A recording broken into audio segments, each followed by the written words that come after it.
So ini adalah bab baru iaitu bab 5. Tajuk dia rangkaian dalam teori graf.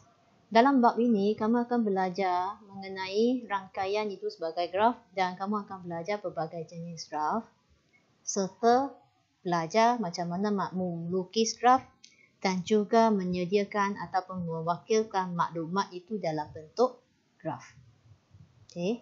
So dalam video ni kita akan tengok perkara yang pertama iaitu mengenal dan menerangkan itu rangkaian sebenarnya sebagai graf. Okay, so semua perkara yang kita bincang dalam video ni kamu boleh dapat daripada buku teks kamu muka surat 130. Ini adalah cikgu salin daripada buku teks kamu. Jadi dalam buku teks kamu boleh baca secara teliti. Okay, so mula-mula kita kena faham graf itu ialah suatu siri pintik. Pintik maksudnya titik, sama ada berkait ataupun tidak berkait antara satu sama lain melalui garisan. So gambar raja yang cikgu tunjuk dalam sini adalah graf yang biasa kita jumpa. So di sini soalan dia ialah kalau graf ialah sekumpulan titik yang berkait ataupun tidak berkait melalui garis. Jadi sekarang gambar raja yang cikgu tunjuk ini, adakah mereka ialah graf?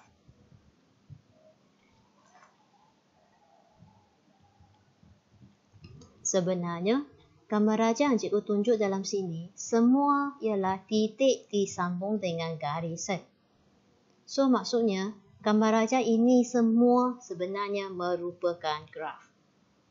Mereka merupakan graf sebab ini adalah gambar raja yang dilukis dengan menyambungkan sebilangan titik dengan garisan. Semua titik dilukis dengan disambungkan dengan menggunakan garisan. Okay, so maksudnya graf adalah melukis ataupun sesuatu raja yang dilukis dengan garisan untuk menyambungkan pelbagai titik. Okey. So dengan itu kita ada soalan. Adakah rangkaian dalam kedua gambar raja ini cikgu tunjukkan dua jenis rangkaian. Okey, yang pertama ini adalah rangkaian untuk perjalanan free shuttle pinning.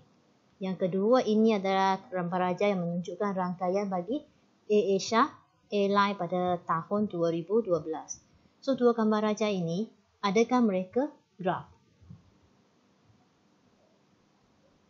Okay, sebenarnya, ini kedua-dua rangkaian ini boleh dijadikan ataupun dianggap sebagai sejenis graf.